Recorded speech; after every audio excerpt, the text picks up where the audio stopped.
So you live? Tony.Tino, doing my Live with Tony.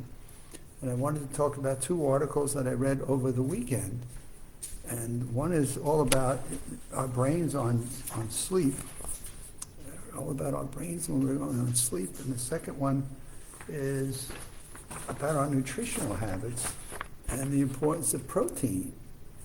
So as I read through these articles, talk about the elements that we have, the 6 elements of brain health. And when you think of the 6 elements of brain health, right, we talk about sleep, the importance of sleep. And here in the March newsletter, this is the March newsletter of UCLA's Healthy, let's give you the right title for this, it's Healthy Years, Helping Adults Lead Happier, Healthier Lives. One of the things that we're looking at here is the importance of your brain on sleep. And it talks about nearly all of this brain repair. So it's talking about the importance of sleep as it relates to repairing your brain and how important that is, and in terms of cleaning out. So humans, along with animals, so let me try to just get this to you. Humans naturally experience a certain amount of neurological damage during waking hours. That's an interesting concept in itself. We have damage during our waking hours. The resulting debris, including genes and proteins within neurons, can build up and cause brain disease. But sleep helps repair this damage and clears the debris, essentially decluttering the brain and taking out the trash that can lead to serious illness. Nearly all of this brain repairs occurs during your sleep. So how we've been talking about elements of brain health that come from the Maximum Memory Mastery online course, and more people asking us about the elements of brain health, and one that we've been talking about is sleep. So that we now learn that we have damage that's taking place during our day, and it's important for us getting what we call our REM sleep. That's the deep sleep that we go into, where we just get into this peaceful state of mind, and we let all this cleansing of toxins and things in our brain get purified, and we're up and ready to go. Memories are being reinforced during those hours, and memories are being pruned. So some are being lost, and some are maintaining itself. Important to learning and what you retain for your profession and for exams or policies or tests you're trying to take. And so what we're finding now is many people know the importance of sleep and how important it is to our overall health. But here comes the dilemma that we have, right? We know that it's important for getting our sleep. I just want to read the next part of this. Here we go, page 7. Right? We know it's important for us to get sleep, but sometimes we know it, but we get stressed and we have tension and we can't sleep, and we toss and turn. We have worries that have us. Anxiety is building up. In the COVID world today we live in, we have issues and concerns that we have.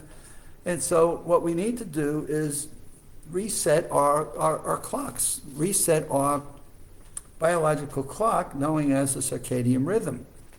So hours before bedtime, we got to start prepping for sleep. So it's not that we get up and let's go plop on the bed. It's a couple of hours before. So did we not eat for a few hours before? So our stomach is not working its system and turning. So I have a practice where after 8 o'clock now, I don't eat anything. Maybe I'll drink some water. Maybe I'll have a sip of some seltzer, but I'm not eating anything after 8 o'clock. What are you reading or watching? So I do most of my reading during the early evening, if I have any that I want to have. And my TV after 8 o'clock is not going to cause me stress. So I'm watching TV programs that are not causing me stress. I shut my phone, and I don't look at my emails after 8 o'clock. So I'm conditioning myself by 8 p.m. to get ready for sleep, which I usually don't get to until about 11. And one of the things I don't do is even at 11, if I'm not ready to go to bed where I feel like I'm tired, I'm going to put my head on the pillow and get a good night's rest, and I'm not going to go to bed either. Now, I do have a ritual. I'm watching TV, or I might take a little short walk outside my front house, of my house, and I do maybe a crossword puzzle. And most times, if this is all working well,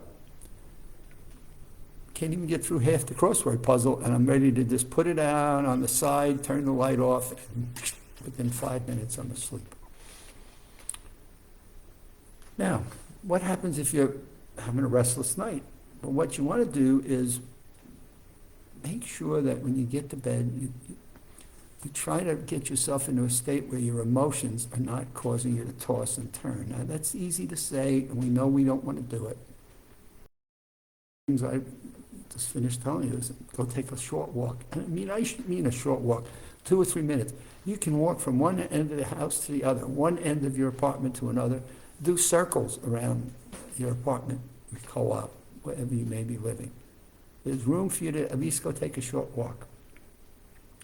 You want to obviously acknowledge your tension and anything that's stressing you. And my best recommendation for people is write it out on paper. Just unload, get a couple of pieces of paper out and just write it all out. Now that your brain knows it's on paper, it'll give you a chance to relax a little bit more. Maybe you want to do, I read recently about exercising, blend in there, just taking this walking I'm talking to you about. Just get up and just go take a 5-minute walk even after dinner. It helps get rid of some of the sugars that might be in your processing of your body system. So there are things we can do that really help us move past, I've got to go to bed now and I've got to go to sleep, and I go in bed and I've got to go to sleep. And of course they talk about the blue light. We have in our bedroom a blue light that lights, I cover it up at 9 o'clock. And of course the right temperature in the room. They recommend temperatures in the 60s. If you're up in the Northeast, it should be no problem. You probably have heat on at night. But temperatures in the mid-60s are the most conducive for getting a good night's rest. So there's some of the things that we can do. And if you do get up during the evening and you're tense and you're stressed, then get out of bed. Don't lay there and toss and turn. Just get out of bed and let your mind write out everything that's keeping you awake. Then I'm reading a second article on nutrition and the importance of nutrition. And this particular article that really struck me in dieting and nutritional habits, and food eating habits, are how much protein should we get every day? So here's a simple formula for you. I found this interesting and then said, wow, I'm going to start tracking how much protein that I took in. So over the weekend, I've done pretty good with my protein. But what you want to do is multiply your weight times 0.36. Multiply your weight times 0.36.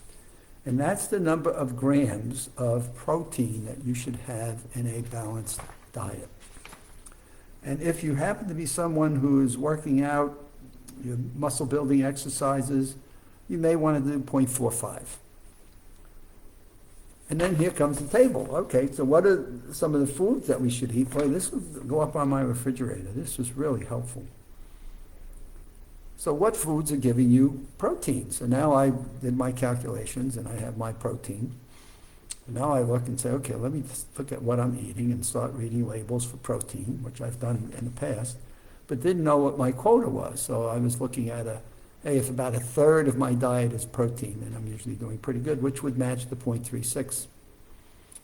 So what do you want to do? Well, if you eat beef, lamb, or pork, now they tell you not to eat a lot of meats, but now they're telling you, wait a minute, 3 ounces of beef, pork, or lamb get you 21 grams of protein, which is part of your goal. You got to be doing something.